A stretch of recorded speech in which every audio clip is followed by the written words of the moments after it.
नमस्कार प्यारे बच्चों, आइकॉनिक क्लासेस में आप सभी का स्वागत है। तो इस वीडियो में हम बात करने वाले हैं राजस्थान बोर्ड 12th क्लास के भौतिक विज्ञान के महत्वपूर्ण प्रश्नों की, जिसमें आपको सभी वस्तुनिष्ठ प्रश्न यानी कि जो एमसीक्यू होते हैं वो यहाँ पर आपको देखने को मिलेंगे। तो चलिए शुरू करते हैं। तो यहाँ आपको चैप्टर नंबर 1 के क्वेश्चन दे रखे हैं, आप पढ़ें, आंसर यहाँ पर लिखे हुए हैं। तो क्वेश्चन नंबर 1 है, आर त्रिज्या के एक समान रूप से आवेशित पतले गोलीय खोल के भीतर किसी बिंदु पर विद्युत क्षेत्र का मान कितना होगा। तो किसी भी गोलीय खोल के लिए जो इलेक्ट्रिक फील्ड होता है यानी कि जो विद्युत क्षेत्र होता है वो अंदर की ओर 0 होता है, लेकिन याद रखना विभव कभी 0 नहीं होता है। क्वेश्चन नंबर 2 है कि 1 कूलम आवेश से निकलने वाला विद्युत फ्लक्स कितना होगा। तो 1 कूलम के लिए विद्युत फ्लक्स कितना होगा। विद्युत फ्लक्स का फॉर्मूला होता है Q/ε0। तो यहाँ पे Q की जगह 1 हो जाएगा। Option number B correct answer हो जाएगा। बात करें क्वेश्चन नंबर 3 की, तो F = K Q1 Q2 R square में K का मान क्या होगा। तो 9 × 10⁹ न्यूटन मीटर स्क्वायर पर कूलम स्क्वायर होगा। ऑप्शन नंबर ए हो जाएगा इसका करेक्ट आंसर। अब बात करें क्वेश्चन नंबर 4 की, तो क्वेश्चन नंबर 4, यदि दो आवेशों के बीच की दूरी को 3 गुना कर दिया जाए। तो याद रखें कि अगर दूरी बढ़ेगी तो ये जो फॉर्मूला है, दूरी बढ़ती है तो बल भी कम हो जाएगा। तो यहाँ पर है कि दोनों आवेशों के मध्य की दूरी को 3 गुना कर दिया जाए तो उनके मध्य जो बल होगा वो 9 गुना कम हो जाता है। तो सी इसका करेक्ट आंसर हो जाएगा।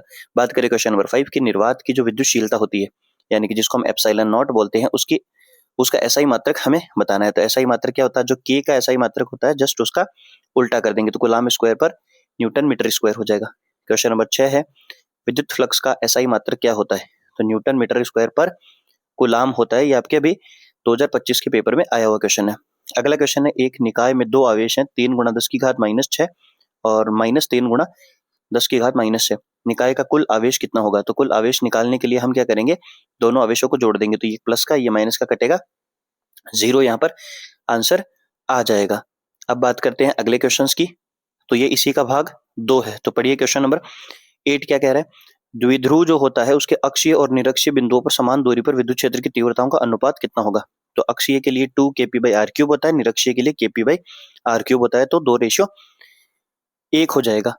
अगला क्वेश्चन है कि यदि गॉसियन पृष्ठ की त्रिज्या 3 गुनी कर दी जाए तो पृष्ठ से गुजरने वाला फ्लक्स कितना होगा। याद रखें, जो गॉसियन सरफेस यानी कि जिसको हम गाउसीय पृष्ठ बोलते हैं, उसका डायमेंशन यानी कि आकार और आमाप से कोई लेना देना नहीं है, तो वो अपरिवर्तित ही रहेगा। अगला क्वेश्चन है, वायु में 1 मीटर की दूरी पर एक कूलम के दो धन आवेशों के मध्य प्रतिकर्षण बल कितना होगा। तो 9 × 10⁹ न्यूटन हो जाएगा, क्योंकि जो कूलम का नियम होता है F = K Q1 Q2 R square. तो Q1 और Q2 दोनों 1 हो जाएंगे और R भी 1 हो जाएगा। F बराबर K बचेगा। तो K के लिए यहाँ पर K की वैल्यू लिख देंगे और जो बल की जो एसआई मात्रक होता है वो यहाँ पर लगा देंगे। क्वेश्चन नंबर 11 है, एक पृष्ठ के अंदर n विद्युत द्विध्रुव स्थित है तो उससे गुजरने वाला फ्लक्स कितना होगा। तो याद रखें 0 इसका सही आंसर होगा। क्यों? क्योंकि किसी भी द्विध्रुव पर जो कुल आवेश होता है वह 0 होता है। अब बात करें क्वेश्चन नंबर 12 की, तो HCl में H+ और Cl- के बीच की जो दूरी है वो 1 एंगस्ट्रॉम है, तो इसका द्विध्रुव आघूर्ण क्या होगा। तो द्विध्रुव आघूर्ण निकालने का सूत्र होता है Q × 2a। तो Q की वैल्यू तो 1.6 × 10⁻⁻19 हो जाएगी और एंगस्ट्रॉम को हम 10⁻10 से लिखा करते हैं, दोनों को पुट करेंगे और यहाँ पर 20 का करेक्ट आंसर आ जाएगा। क्वेश्चन नंबर 13 है, जब कांच की छड़ को रेशम से रगड़ा जाता है तो कांच की छड़ पर क्या आ जाता है। तो धनात्मक आवेश आ जाता है, याद रखें। क्वेश्चन नंबर 14 है, एक समान विद्युत क्षेत्र में विद्युत द्विध्रुव अनुभव करता है। तो याद रखें केवल बल आघूर्ण का ही अनुभव करता है अगर हम किसी द्विध्रुव को विद्युत क्षेत्र में रखते हैं तो। बात करें क्वेश्चन नंबर 15 की, तो क्वेश्चन नंबर 15, एक कूलम आवेश में इलेक्ट्रॉनों की जो संख्या होती है वो कितनी होती है। तो एक कूलम आवेश में इलेक्ट्रॉनों की संख्या कितनी होती है, 6.25 × 10⁻18। कहाँ से आया। तो ये फॉर्मूला जो आपके सामने होता है आवेश के क्वांटमीकरण का Q = Ne, यहाँ से हमने निकाला Q की जगह 1 कूलम दे रखा है और E कितना होता है 1.6 × 10⁻19। इसको हल करेंगे तो ये आंसर आ जाएगा। तो ये क्वेश्चन थे हमारे चैप्टर नंबर 1 के। अब बढ़ते हैं अगले चैप्टर 2 की तरफ। अब जो अध्याय 2 है उसमें आपके स्थिर विद्युत विभव और धारिता से जुड़े हुए क्वेश्चन आते हैं। तो प्रश्न 1 है कि संधारित्र में जो संचित ऊर्जा का सही सूत्र होता है वो कौन सा होगा। तो इसमें ये फॉर्मूले जो लिखे हुए ये सारे ही सही हैं, तीनों के तीनों जो हैं यही फॉर्मूले इसके होते हैं। बात करें प्रश्न 2 की, तो संधारित्र में जो ऊर्जा होती है वो किस रूप में संचित होती है। तो विद्युत स्थितिज ऊर्जा के रूप में संग्रहित होती है। प्रश्न 3 है, बिंदु आवेश के कारण समविभव पृष्ठ का आकार होगा। तो जो बिंदु आवेश होता है उसके लिए समविभव पृष्ठ कैसा होता है? गोलाकार होता है। बात करें अगले क्वेश्चन की, तो विद्युत क्षेत्र में और विद्युत विभव में सही संबंध क्या है? तो E = -dV/dr जो होता है वो सही संबंध होता है। बात करें प्रश्न 5 की, एक समान रूप से आवेशित जो गोलीय खोल होता है उसके भीतर जो है वो विद्युत क्षेत्र विद्युत विभव कैसा होगा? तो याद रखें इसके लिए जो है वो नियतांक होगा, यानी कि कांस्टेंट होता है। हमने फर्स्ट उसमें वीडियो में भी बात की है।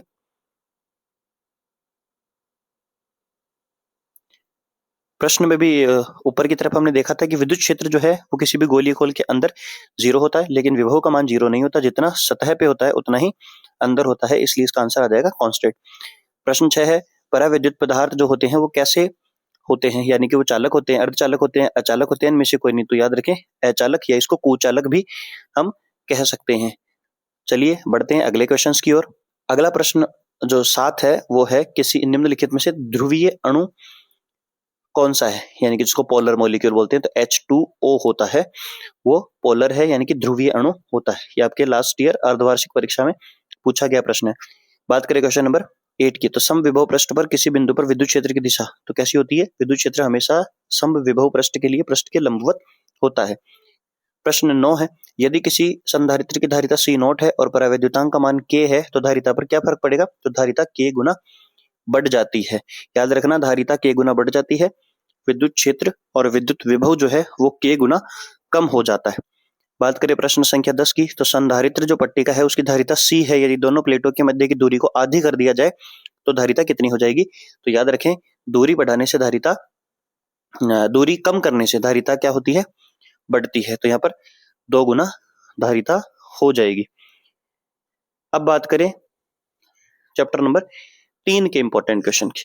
जो चैप्टर नंबर 3 जो विद्युत धारा है वहां से आपके बहुत ही शानदार क्वेश्चन यहाँ से पूछे जाते हैं, तो सभी क्वेश्चन को आप अच्छे से तैयार करें। चलिए बात करते हैं। तो प्रश्न संख्या 1 है, एक चालक का विद्युत प्रतिरोध तापमान बढ़ाने पर, तो चालक का जो प्रतिरोध होता है वो तापमान बढ़ाने पर हमेशा बढ़ता है। गतिशीलता का ऐसा ही मात्रक क्या होता है? तो गतिशीलता का सूत्र क्या होता है? गतिशीलता का सूत्र होता है VD/E। तो यहाँ से VD होगा मीटर पर सेकंड और जो विद्युत क्षेत्र होता है उसका होगा वोल्ट पर मीटर। तो मीटर से मीटर मल्टीप्लाई हो जाएगा और वोल्ट इंटू सेकंड नीचे बच जाएगा। तो ऑप्शन नंबर 20 का करेक्ट आंसर हो जाएगा। चलिए बात करें क्वेश्चन नंबर 3 की। तो क्वेश्चन नंबर 3 है यहाँ पर आपके सामने, अनुगमन वेग जिसको अपवाह वेग या अपवहन वेग भी बोलते हैं और विद्युत धारा के मध्य संबंध क्या होता है? तो I = NEA VD यहाँ पर करेक्ट आंसर हो जाएगा, यानी कि ऑप्शन नंबर डी हो जाएगा। बात करें क्वेश्चन नंबर 4 की, तो 2 तार A या B एक ही पदार्थ के बने हैं, एक की लंबाई और B जो त्रिज्या है वो 2 गुनी है, तो उनके प्रतिरोधों का अनुपात क्या होगा? तो 1 गुना 2 हो जाएगा या 1:2 हो जाएगा। बात करें प्रश्न संख्या 5 की, तो दिए गए परिपथ में एमीटर जो है लगा रखा है हमने, इसका पाठ्यांक कितना होगा? तो यहाँ से आप ओम्स लॉ का इस्तेमाल करेंगे, ओम के नियम का, V = IR, और वहां से इसका आंसर निकालेंगे तो ऑप्शन नंबर बी आ जाएगा 2/5 एम्पियर। बात करें क्वेश्चन नंबर 6 की, तो 6 है कि प्रतिरोधकता की व्युत्क्रम को हम क्या कहते हैं? तो प्रतिरोधकता का जो व्युत्क्रम होता है उसको हम चालकता कहते हैं। चलिए बढ़ते हैं अगले क्वेश्चन की ओर। तो क्वेश्चन नंबर 7 यहाँ पर आपके सामने लिखा हुआ है कि विद्युत वाहक बल का ऐसा ही मात्रक क्या होता है? तो वोल्ट होता है, यानी कि विद्युत वाहक बल एक प्रकार का वोल्टेज ही होता है, तो इसको ऐसा यूनिट में वोल्ट हम लिखेंगे। धारा घनत्व का मात्रक क्या होता है? तो एम्पियर पर मीटर स्क्वायर होता है। अच्छा क्वेश्चन है। अगला क्वेश्चन न्यूमेरिकल बेस्ड है, यानी कि आपके लिए अच्छा क्वेश्चन है ये। एक बैटरी का EMF यानी कि विद्युत वाहक बल आपको 15 वोल्ट दे रखा है, आंतरिक प्रतिरोध जो छोटा r होता है वो 0.05 दे रखा है और 10 एम्पियर की धारा उसमें प्रवाहित हो रही है। तो वोल्टता, टर्मिनल वोल्टता आपको बतानी है। तो V = E - IR, इस फॉर्मूले का यहाँ पर इस्तेमाल करेंगे और ऑप्शन नंबर ए इसका करेक्ट आंसर आ जाएगा। चलिए बात करते हैं क्वेश्चन नंबर 10 की। तो क्वेश्चन नंबर 10 है, प्रतिरोधकता का ऐसा ही मात्रक क्या होता है? तो प्रतिरोधकता का ऐसा ही मात्रक ओम इंटू मीटर होता है। अब बात करें दिए गए चित्र में, यदि व्हीटस्टोन जो हमने संतुलन अवस्था में ले रखा है तो S जो प्रतिरोध है उसका मान क्या होगा? तो व्हीटस्टोन की संतुलन अवस्था के लिए सूत्र क्या होता है? P या R1/R2 = R3/R4। तो 3 वैल्यू आपको दे रखी है, एक यहाँ पर पुट करनी है, ऑप्शन नंबर डी इसका करेक्ट आंसर आ जाएगा। प्रश्न संख्या 12 है, यदि चालक की प्रतिरोधकता और चालकता का गुणनफल तो किस पर निर्भर करता है? तो याद रखें दोनों एक दूसरे के व्युत्क्रम होते हैं, इसलिए आंसर हमेशा कांस्टेंट आएगा, जो कि किसी पर निर्भर नहीं करता है। चलिए बढ़ते हैं अब अगले क्वेश्चंस की ओर। प्रश्न संख्या 13 यहाँ पर आपके सामने लिखी हुई है कि 2.1 वोल्ट की एक सेल है जिसमें 0.2 एम्पीयर की धारा प्रवाहित हो रही है। यदि धारा जो है वो 10 ओम के प्रतिरोध से गुजरती है तो सेल का आंतरिक प्रतिरोध क्या होगा? तो ये अभी हमने जो ऊपर फॉर्मूला लिखा V = E - IR उसी का इस्तेमाल करते हुए ऑप्शन नंबर 20 का करेक्ट आंसर आ जाएगा। प्रश्न संख्या 14 है कि जब बैटरी जो तार है वो बैटरी से जुड़ने पर गर्म हो जाता है तो कौन सी राशि नहीं बदलती है? तो याद रखना, जो मुक्त इलेक्ट्रॉनों की संख्या होती है वह तापमान पर निर्भर नहीं करती है, इसलिए इसमें कोई परिवर्तन नहीं होगा। प्रश्न संख्या 15 है किरचॉफ का प्रथम और द्वितीय नियम क्रमशः किस पर आधारित है? तो प्रथम नियम आवेश संरक्षण पर आधारित है और द्वितीय नियम ऊर्जा संरक्षण पर आधारित है। यहाँ पर एक प्रश्न दे रखा है, इस टाइप के जो क्वेश्चन है आपको अच्छे से तैयार करने हैं, पुराने पेपर्स आपको यहाँ पे सॉल्व करने हैं, क्योंकि यहाँ पे डायग्राम में कुछ प्रॉब्लम हुई है, डायग्राम यहाँ पे गलत बना हुआ है। तो जो भी किरचॉफ से जुड़े हुए KCL और KVL से जुड़े हुए जो भी क्वेश्चन होते हैं उनको आप अच्छे से सॉल्व करने की कोशिश करें।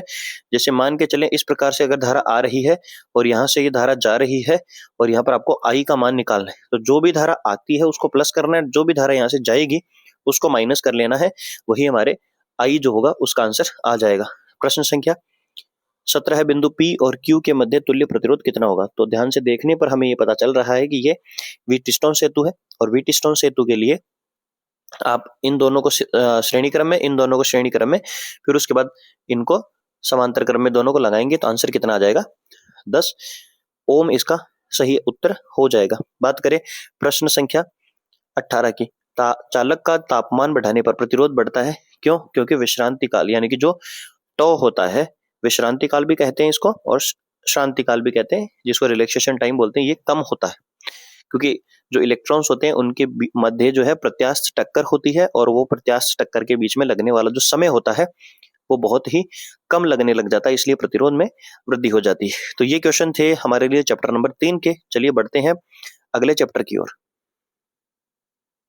अब आपके सामने जो है अध्याय 4 है गतिमान आवेश व चुंबकत्व।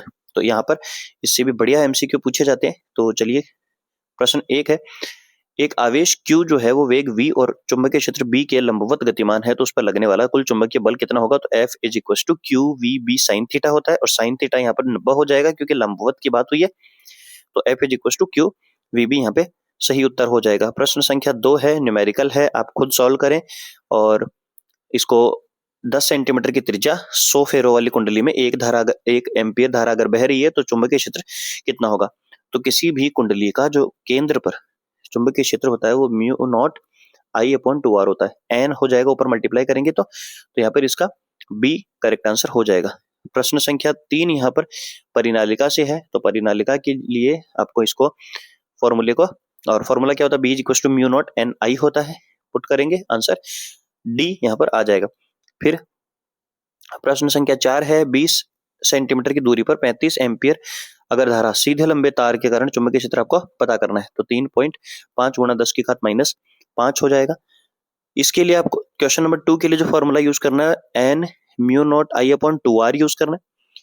प्रश्न संख्या 3 के लिए B = μ0 NI यूज करना है और जो प्रश्न संख्या 4 है उसके लिए μ0 I/2πR, ये तीनों फॉर्मूले यहाँ पर आपको इस्तेमाल करने हैं।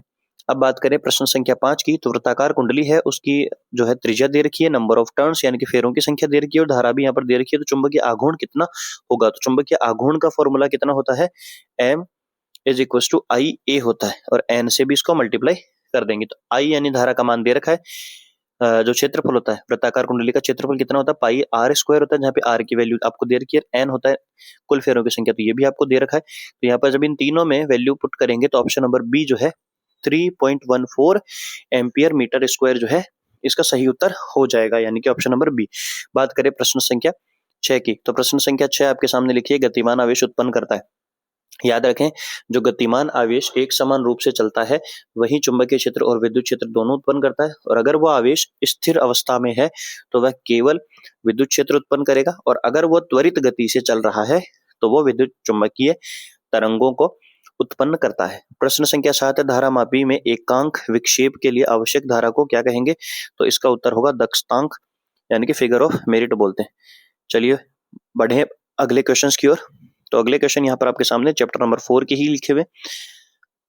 8वां प्रश्न है कि यदि सीधे चालक तार से r दूरी पर, जो सीधे चालक तार होता है उसे r दूरी पर चुंबकीय क्षेत्र B है और I उसमें धारा प्रवाहित हो रही है, जिसकी दूरी जो है वो r/2 यानी कि आधी कर दी जाए तो नया क्षेत्र कितना होगा। तो याद रखें कि जो चुंबकीय क्षेत्र होता है वो इनवर्सली प्रोपोर्शनल होता है r के।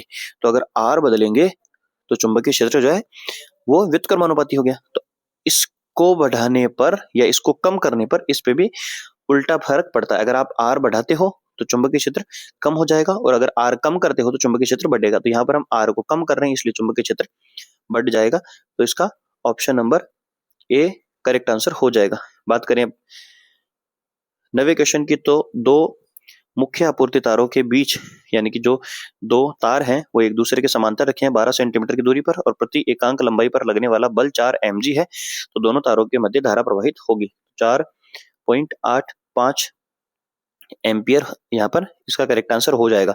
बात करें प्रश्न संख्या 10 की, तो एक परिनालिका में धारा I से क्षेत्र B है यानी कि धारा प्रवाहित हो रही है I और चुंबकीय क्षेत्र B है। यदि लंबाई और फेरों की संख्या दोगुनी कर दी जाए तो समान चित्र प्राप्त करने के लिए धारा प्रवाहित होगी। तो याद रखना कि अगर लंबाई के साथ साथ फेरों की संख्या में भी अगर परिवर्तन कर रहे तो जो धारा है वो समान रहेगी। फॉर्मूला होता है मैग्नेट इसका B is equal to mu naught N I upon L. तो अगर हम इस L को दोगुना करें, L को दोगुना करना है और इसको कुल फेरों की संख्या को भी दोगुना करेंगे तो 2 से 2 कट जाएगा यानी कि I का मान वही रहेगा जो पहले था, तो इसमें समान आ जाएगा यानी कि B इसका करेक्ट आंसर हो जाएगा। 11वां क्वेश्चन है, एक धारा मापी को वोल्ट मीटर में बदलने के लिए क्या जोड़ते हैं। तो धारा मापी को वोल्ट मीटर में बदलने के लिए हमेशा क्या जोड़ा जाता है, उसके अंदर एक श्रेणी क्रम में उच्च प्रतिरोध लगा दिया जाता है और वहीं अगर उसको मीटर में बदलना हो तो उसके समांतर क्रम में एक शंट लगा दिया जाता है जो निम्न प्रतिरोध होता है। बात करें प्रश्न संख्या 12 की, तो एक आदर्श वोल्ट मीटर तथा आदर्श एमीटर का प्रतिरोध कितना होना चाहिए। तो आदर्श वोल्ट मीटर का प्रतिरोध अनंत होना चाहिए और आदर्श एमीटर का प्रतिरोध 0 होना चाहिए। अब बात करें 13वें क्वेश्चन की, तो एक लंबे धारावाही जो चालक तार होता है उसके लिए दूरी का जो ग्राफ होगा, तो इसमें यही इसका करेक्ट आंसर है। 4 ऑप्शन यहाँ पर आपको देगा। तो ये याद रखना कि जो चुंबकीय क्षेत्र होता है वो दूरी के व्युत्क्रमानुपाती होता है और व्युत्क्रमानुपाती का ग्राफ कुछ ऐसा बनता है। चलिए बढ़ते हैं अगले क्वेश्चन की ओर। अगले जो क्वेश्चन आएंगे वो आपके सामने जो है 5वें चैप्टर से यानी कि चुंबकत्व और द्रव्य से होंगे और ये छोटा चैप्टर है, एमसीक्यू ही यहाँ से सबसे अच्छे बनते हैं। चलिए प्रश्न संख्या 1 है, अतिचालक और पदार्थों के लिए सही संबंध क्या है। यानी कि इसके लिए जो चुंबकीय प्रवृत्ति और चुंबकशीलता इन दोनों के लिए बताना है आपेक्षिक चुंबकशीलता कितनी होगी। तो जो अतिचालक होते हैं उनके लिए चुंबकीय प्रवृत्ति का मान -1 होता है और जो आपेक्षिक विद्युतशीलता चुंबकशीलता होती है उसका मान 0 होता है। इन दोनों के बीच में संबंध क्या होता है, यानी कि चुंबकीय प्रवृत्ति और आपेक्षिक चुंबकशीलता के मध्य जो संबंध होता है वो होता है mu R is equal to 1 plus chi. B इसका करेक्ट आंसर हो जाएगा। प्रश्न संख्या 3 है, चुंबकीय क्षेत्र बी में कोण थीटा पर अगर m आघूर्ण वाले चुंबक की स्थितिज ऊर्जा क्या होगी। तो स्थितिज ऊर्जा का सूत्र क्या होता है, -mb cos थीटा होता है। यहीं अगर बलाघूर्ण का पूछता तो mb sin थीटा हो जाएगा। अगला प्रश्न है, प्रश्न संख्या 4 है। तो इस क्वेश्चन में कुछ प्रॉब्लम हुई है, यानी कि यहाँ पर बल का मान दे रखा है जबकि बल का मान तो क्वेश्चन में आपसे पूछेगा। तो ये है कि एक समान ध्रुव दो समान ध्रुवों के मध्य की दूरी दे रखी है और उनके मध्य जो ध्रुव प्रबलता है वो आपको 1 एम्पियर मीटर अगर दे रखी है तो बल आपको यहाँ पर निकालना है। तो ये जो है इसमें जो ये गलत दे रखा है यहाँ पर क्या हो जाएगा, इसकी जगह पे 1 एम्पियर मीटर जो है वो ध्रुव प्रबलता दे रखी है। उसी हिसाब से इस प्रश्न को हल करें। प्रश्न संख्या 5 है, जो प्रतिचुंबकीय पदार्थ है वो इन चारों में से कौन प्रदर्शित करता है। यानी कि जो प्रतिचुंबकत्व है प्रदर्शित करने वाला पदार्थ कौन सा होगा, तो बिस्मिथ जो होता है वो होगा। उसके बाद बात करें अगले क्वेश्चंस की, तो नंबर आप चेक करना, थोड़ा सा नंबर में प्रॉब्लम हुई है। अगली स्लाइड में बाकी के क्वेश्चन आपको देखने को मिल जाएंगे। अब यहाँ पर आप देखें ध्यान से कि मुक्त आकाश जो होता है यानी कि फ्री स्पेस जिसको बोलते हैं उसके लिए चुंबकीय प्रवृत्ति कितनी होती है, तो याद रखें 0 होती है। अब बात करें प्रश्न संख्या 10 की, तो चुंबकीय प्रवृत्ति का मान ऋणात्मक और बहुत कम किसके लिए होते हैं। तो प्रतिचुंबकीय पदार्थों के लिए जो चुंबकीय प्रवृत्ति होती है वो ऋणात्मक और बहुत कम होती है। अगला प्रश्न है कि किसी पदार्थ की आपेक्षिक चुंबकशीलता 1.0001 दे रखा है, तो वह पदार्थ क्या है? तो वह पदार्थ अनुचुंबकीय प्रवृत्ति दिखाएगा। फिर उसके बाद है चुंबकीय आघूर्ण का मात्रक, तो एम्पियर मीटर स्क्वायर होता है प्रति चुंबकीय पदार्थ का। कारण क्या होता है? इलेक्ट्रॉन की कक्षीय गति होती है। क्यूरी तापमान जो है वो लोहा चुंबकीय पदार्थ बन जाता है। अगर लोहा चुंबकीय पदार्थ को आप क्यूरी तापमान तक गर्म करते हैं तो वो अनुचुंबकीय पदार्थ बन जाता है। चलिए बढ़ते हैं अगले क्वेश्चंस की ओर। तो ये यहाँ पर अब आ जाएंगे हमारे चैप्टर नंबर 6 के इंपॉर्टेंट क्वेश्चन। तो चैप्टर नंबर 6 आपके होता है विद्युत चुंबकीय प्रेरण। तो विद्युत चुंबकीय प्रेरण में फर्स्ट जो क्वेश्चन है वो है कि छड़ चुंबक दो कुंडलियों ए और बी के बीच तीर की दिशा को गतिमान कर रही है। तो यहाँ से अगर आप इनको ऐसे लेके जा रहे हैं तो प्रश्न है कि दोनों में धारा प्रवाहित होगी या नहीं होगी, और अगर होगी तो कैसी होगी? तो आंसर आ जाएगा दोनों में धारा प्रवाहित होगी, लेकिन विपरीत दिशा में, क्योंकि यहाँ से इसके पास जा रही है और यहाँ से दूर जा रही है। और लेंज के नियम के अनुसार अगर ये पास आ रही है तो इसको दूर भेजना है, और अगर यहाँ से दूर जा रही है तो इसको पास बुलाना है। तो दोनों में धारा प्रवाहित होगी, परंतु विपरीत दिशा में। एसी जनरेटर क्या करता है? तो एसी जनरेटर यांत्रिक ऊर्जा को विद्युत ऊर्जा में, जिसको प्रत्यावर्ती धारा जनित्र भी कहते हैं। प्रत्यावर्ती धारा जनित्र क्या काम करता है? यांत्रिक ऊर्जा को विद्युत ऊर्जा में परिवर्तित करता है। लेंज का नियम जो होता है वो किस पर संरक्षित है? तो ऊर्जा पर संरक्षित है। जो प्रेरकत्व होता है उसकी विमा क्या होती है? तो ऑप्शन नंबर ए इसमें करेक्ट आंसर हो जाएगा, M1 L2 T-2 A-2।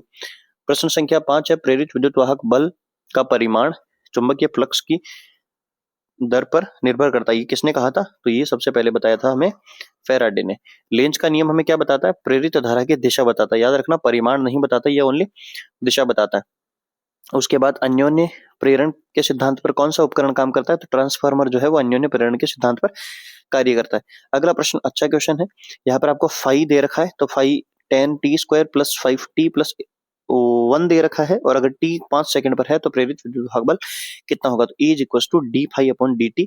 यहाँ पर आप इसको अवकलित करेंगे, और अवकलन करने के बाद यहाँ पर t का मान जो है वो 5 रखेंगे, तो आंसर आ जाएगा 105 वोल्ट। प्रश्न संख्या 10 है चुंबकीय फ्लक्स और प्रतिरोध के अनुपात का मात्रक किसके समान होता है? तो चुंबकीय फ्लक्स और प्रतिरोध का जो अनुपात होता है वो आवेश के लिए होगा। यानी कि प्रश्न है कि ये जो सूत्र होता है ये किसके लिए होता है? चुंबकीय फ्लक्स बटे प्रतिरोध। तो याद रखें ये किसको प्रदर्शित करता है? ये चार्ज को प्रदर्शित करता है, यानी कि आवेश को प्रदर्शित करता है। बात करें अगले प्रश्नों की, तो अगला प्रश्न है चुंबकीय फ्लक्स का SI मात्रक क्या होता है? तो ये वेबर हो जाएगा। और अगला प्रश्न है कि अगर L लंबाई का जो चालक है वह B चुंबकीय क्षेत्र में लंबवत गति करता है तो उसके लिए विद्युत वाहक बल कितना होगा? तो BVL हो जाएगा। फिर बात करें यदि कुंडली में त्रिज्या दोगुनी कर दी जाए तो स्वप्रेरकत्व, तो स्वप्रेरकत्व भी दोगुना हो जाएगा, क्योंकि जो क्षेत्रफल होता है उसके लिए ये समानुपाती होता है। तो क्षेत्रफल बढ़ाने के लिए हमें त्रिज्या बढ़ानी होगी, और अगर त्रिज्या बढ़ती है तो ये भी बढ़ेगा। अगला प्रश्न है परिनालिका की लंबाई और क्षेत्रफल समान रखते हुए फेरों की संख्या दोगुनी करने पर स्वप्रेरकत्व होगा। तो याद रखना कि लंबाई बढ़ाने और क्षेत्रफल को समान रखना है, लेकिन संख्या दोगुनी करने पे ये 4 गुना बढ़ेगा, क्योंकि L जो होता है यानी कि जो स्वप्रेरकत्व होता है वो n² के समानुपाती होता है। तो n को 2 गुना बढ़ाने पर ये 4 गुना बढ़ेगा। तो ये थे हमारे लिए टोटल 19 क्वेश्चन चैप्टर नंबर 6 के। अब यहीं से चैप्टर नंबर 7 के क्वेश्चन भी शुरू होते हैं, जिसको हम प्रत्यावर्ती धारा बोलेंगे। तो प्रश्न संख्या 1 है, यहाँ पर आप पढ़ सकते हैं, न्यूमेरिकल है। ट्रांसफार्मर में 220 वोल्ट में 2200 वोल्ट बदलता है। जो ट्रांसफार्मर है वो 220 को 2200 वोल्ट में अगर परिवर्तित करता है तो सेकेंडरी जो द्वितीयक कुंडली है उसमें अगर फेरों की संख्या 2000 है तो प्राइमरी यानी कि प्राथमिक कुंडली में फेरों की कुल संख्या कितनी होगी? तो इसका आंसर आ जाएगा ऑप्शन नंबर ए। अगला प्रश्न आप खुद पढ़े, न्यूमेरिकल है कि 25 मिली हेनरी का शुद्ध प्रेरक अगर 220 वोल्टेज और 50 हर्ट्ज स्रोत से जुड़ा है तो इसका प्रेरणिक प्रतिघात कितना होगा, या प्रेरकीय प्रतिघात भी इसको कहते हैं। तो आंसर क्या आ जाएगा? 7.85 ओम आ जाएगा। सूत्र क्या होता है? सूत्र होता है ओमेगा इंटू एल, और इसको रिप्रेजेंट किससे करते हैं? XL से। तो XL किसके इक्वल होगा? Omega L. और ओमेगा क्या होता है? ओमेगा होता है 2πf गुणा एल। तो पाई की यहाँ पर वैल्यू पुट करनी है, एफ यानी फ्रीक्वेंसी जिसको हम आवृत्ति कहते हैं, तो 50 दे रखा है, और एल जो है वो 25 मिली हेनरी दे रखा है। इसको हेनरी में परिवर्तित करने के लिए 10⁻³ से गुणा भी करना पड़ेगा। चलिए क्वेश्चन नंबर 3 है शुद्ध प्रतिरोधी परिपथ का शक्ति गुणांक कितना? जो पावर फैक्टर जो जिसको हम बोलते हैं तो वो 1 होता है, क्योंकि इसके लिए जो कलांतर होता है वो π/2 होता है। चलिए बात करते हैं अगले प्रश्न की। तो अगला प्रश्न है, एक पूर्ण चक्र के लिए AC का औसत मान कितना? तो पूर्ण चक्र के लिए AC जो होता है यानी कि प्रत्यावर्ती धारा होती है उसके लिए 0 होता है। प्रश्न संख्या 3 में जो कलांतर होता है वो π/2 नहीं 0 होता है, इसलिए आंसर 1 यहाँ पर आया है। जो π/2 होता है वो शुद्ध धारितीय परिपथ और शुद्ध प्रेरकीय परिपथ का अगर पूछे आपसे कि कलांतर कितना होता है तो वो π/2 होता है, जिसकी वजह से शक्ति गुणांक cos π/2 दोनों का कितना हो जाएगा? 0 हो जाएगा। अगले क्वेश्चन की ओर बढ़ते हैं। तो अगला क्वेश्चन है चैप्टर नंबर 7 का ही 6th क्वेश्चन है, विद्युत अनुनाद की स्थिति में यदि XC की वैल्यू 120 ओम है तो XL का मान कितना होगा? तो याद रखें अनुनादी जो कंडीशन होती है उसमें XL बराबर कितना होता है? XC होता है। तो हमें इसमें क्या दे रखा है? हमें XL ही दे रखा है, XC दे रखा है, तो XL का मान भी वही हो जाएगा। प्रश्न संख्या 9 है, AC परिपथ में। यहाँ पर आप चेक करें कि कुछ प्रश्नों में जो है वो नंबरिंग कुछ गलत हो रखी है, तो उसी हिसाब से आप पढ़ें। AC परिपथ में अगर IRMS का मान √2 एम्पियर मतलब √2 एम्पियर दे रखा है तो इसका शिखर मान कितना होगा? 2 एम्पियर हो जाएगा। L युक्त AC परिपथ में वोल्टता व धारा के मध्य कालांतर नहीं कलांतर की बात हो रही है, कितना होगा? तो वोल्टता जो है वो धारा से π/2 आगे होती है। अनुनादी परिपथ में वोल्टता और धारा के मध्य कालांतर कितना होता है? तो 0 हो जाएगा। भारत में के घरों में जो AC अपने जो घरों में AC लाइट आती है उसकी फ्रीक्वेंसी कितनी होती है, यानी कि उसकी आवृत्ति कितनी होती है? 50 हर्ट्ज। LCR परिपथ में अनुनादी आवृत्ति का सूत्र क्या होता है? तो यहाँ पर ओनली 2 पाई है, ये 2 नहीं होगा। आंसर होगा 1/2 पाई √LC। ये यहाँ पर इसका करेक्ट आंसर हो जाएगा। तो इसको ना इस हिसाब से पढ़ना है। बात करें प्रश्न संख्या 19 की। आप क्वेश्चंस को उसी हिसाब से पढ़े भाई। चित्र में कौन सा बिंदु ऐसा है जो अनुनाद को दर्शाता है? अनुनाद को दर्शाने के लिए हमें थोड़े से इसको डायग्राम में भी कुछ प्रॉब्लम हुई है, तो डायग्राम कुछ ऐसा होगा इसका। तो यहाँ पर आपके लिए कुछ इस प्रकार से डायग्राम बना हुआ होगा। तो ये जो बिंदु है ये यहाँ पर गिवन होगा, ये गिवन होगा और ये ऐसे करके 4 आपको ऑप्शन दे देगा। तो याद रखना जहां पर ये दोनों लाइनें एक दूसरे को प्रतिच्छेद करती है वहीं पर अनुनादी आवृत्ति होती है, यानी कि इसमें ये ऑप्शन नंबर ए इसका करेक्ट आंसर हो जाएगा। चलिए बढ़ते हैं अगले क्वेश्चन की ओर। तो अगले जो क्वेश्चन है हमारे लिए चैप्टर नंबर 8 के होंगे, विद्युत चुंबकीय तरंगों के। तो यहाँ से बहुत ही शानदार क्वेश्चन आपको देखने को मिलते हैं। तो प्रश्न संख्या 1 है कि विद्युत चुंबकीय तरंग के दोलनी विद्युत और चुंबकीय सदिश के अभिविन्यस्त होते हैं, यानी कि यहाँ पर आपसे पूछा है कि दोनों के मध्य का कलांतर कितना होता है। तो याद रखना कि विद्युत क्षेत्र और चुंबकीय क्षेत्र एक दूसरे के लंबवत होते हैं और समान कला में होते हैं, मतलब कलांतर जो है वो 0 होता है, और अगर दोनों के मध्य का कोण पूछे तो वो लंबवत होता है। प्रश्न 2 है कि जल शोधन में कीटाणुओं को मारने के लिए उपयोग की जाने वाली तरंगे कौन सी है? तो जल शोधन में पराबैंगनी किरणों का इस्तेमाल होता है। समीकरण ये जो है वो किसको प्रदर्शित करता है? तो एम्पियर मैक्सवेल इक्वेशन को प्रदर्शित करता है। ओजोन परत द्वारा अवशोषित, ओजोन परत किस चुंबकीय तरंग को अवशोषित करता है? तो पराबैंगनी तरंगों को। विस्थापन धारा का सही सूत्र क्या है? तो ऑप्शन नंबर सी इसका करेक्ट आंसर हो जाएगा। फिर अगला क्वेश्चन है, FM प्रसारण बैंड के लिए जो आवृत्ति बैंड की परास होती है, यानी कि जो FM होता है उसके लिए नॉर्मल परास कितनी होनी चाहिए आवृत्ति की? तो 88 से 108 मेगाहर्ट्ज होनी चाहिए। विद्युत चुंबकीय तरंगों जो विद्युत चुंबकीय विकिरण होती है उसमें विद्युत क्षेत्र और चुंबकीय क्षेत्र के मध्य कलांतर कितना होता है? तो 0 होता है। याद रखना कलांतर 0, और अगर कोण पूछे तो वो 90 होता है। यदि E और B यानी कि विद्युत क्षेत्र और चुंबकीय क्षेत्र है तो EM के संचरण की दिशा क्या होती है? याद रखना सदिश के हिसाब से E क्रॉस B होता है, E vector cross B vector यहाँ पर हो जाएगा। तो ये हमारे लिए जो फर्स्ट बुक है उसके लिए बहुत ही महत्वपूर्ण वस्तुनिष्ठ प्रश्न थे। इन सभी क्वेश्चंस को आप अच्छे से तैयार करें। अगर आपको इसकी PDF चाहिए तो आप कमेंट करके बताएं, हम आप तक PDF जरूर प्रोवाइड करवाएंगे। और इन सभी प्रश्नों को अच्छे से तैयार करना है आपको। और अगले जो बुक है यानी कि बुक 2 है उसके भी क्वेश्चन आपको बहुत जल्दी MCQs के तौर पे मिल जाएंगे। तो आप इनको पढ़ते रहें, और अगर वीडियो अच्छा लगा तो प्लीज़ वीडियो को लाइक करें, चैनल को सब्सक्राइब करें और अपने दोस्तों के साथ शेयर जरूर करें, और जो साथ में बेल आइकन है उसको प्रेस करके रखें क्योंकि धमाकेदार क्वेश्चन आना अभी बाकी है। चलिए मिलते हैं अगले वीडियो में, तब तक के लिए good bye, best of luck.